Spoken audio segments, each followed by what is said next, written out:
On va parler culture à présent avec Youssef Bouchiki. Bonjour Youssef, je suis contente de vous retrouver. On va commencer avec de la danse. Oui, et le Ballet du Rhin, qui est l'une des premières compagnies à avoir repris du service après des mois d'interruption. Et pour l'occasion, ils reprennent un magnifique ballet qui est un hommage à Charlot. Et en même temps, il faut y voir quand même un hommage aux artistes qui vivent une période quand même très compliquée en ce moment. Alors, Charles Chaplin, par sa pantomime, se prête parfaitement à la chorégraphie et à la danse. Et vous allez voir, ils se sont inspirés de ses films, de sa vie, de ce qu'il était pour faire un très très beau spectacle. Et sur scène, il se démultiplie. On regarde un extrait.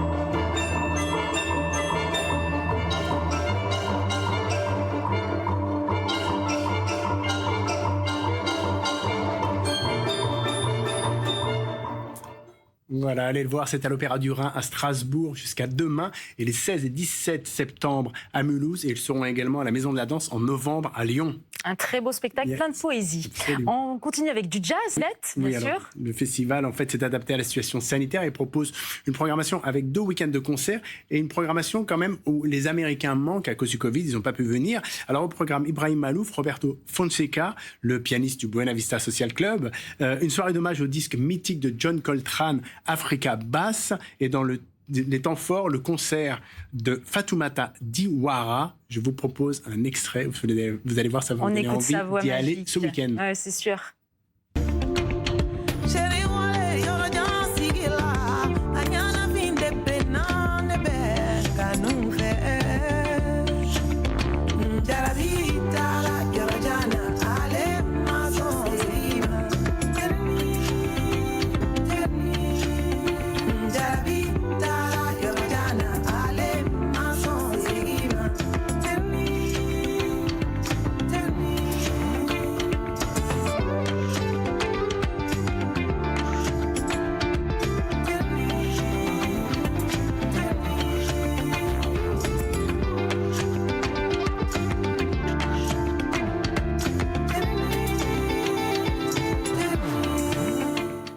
Du cinéma, et vous avez eu un coup de cœur pour un film québécois. Le Québec, vous adorez, donc c'est normal.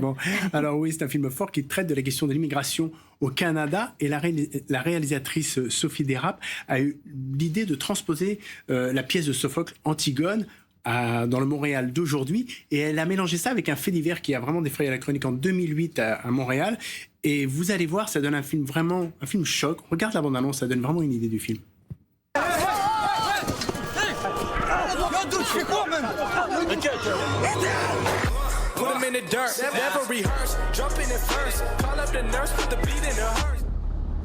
Maintenant, il faut sauver Polynice. Là, il est accusé d'assaut sur un policier. Ils prennent ça très au sérieux. Ça marchera jamais, Tato.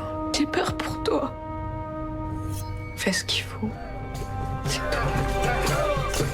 Est-ce que vous êtes bien consciente des charges portées contre vous et des conséquences qu'elles auront sur la peine qui pourrait vous être donnée?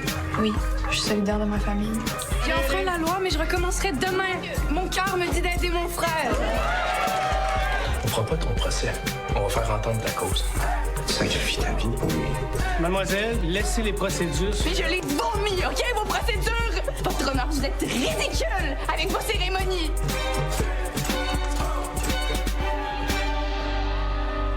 Comment tu fais? Comment tu fais pour aimer ton frère? C'est tout. Film à découvrir actuellement, Youssef, sur les écrans. De la BD avec ce dernier numéro lancé à l'initiative de Plantu. Plantu, on le présente plus, le dessinateur du Monde. Ici, absolument. Alors, ça s'appelle À vos masques. Évidemment, ça traite de la crise du Covid. C'est une situation unique au monde, puisque c'est la première fois que la moitié de la planète vit la même chose. Alors, forcément, les dessinateurs... Ça les inspire, cette période. Absolument. Puis vraiment, il y a vraiment des dessins formidables. Et ils sont très inspirés. Ils s'en sont donnés à cœur joie. L'occasion de voir, justement, que la situation n'est pas traitée de la même manière dans tous les pays. Et je rappelle quand même que les profits de la vente de cet album permettent d'aider les dessinateurs qui, dans certains pays, quand même, sont assez maltraités. Il faut toujours le rappeler, quoi. Et on rappelle que c'est édité chez Gallimard. Merci beaucoup, Youssef, pour cette chronique culture.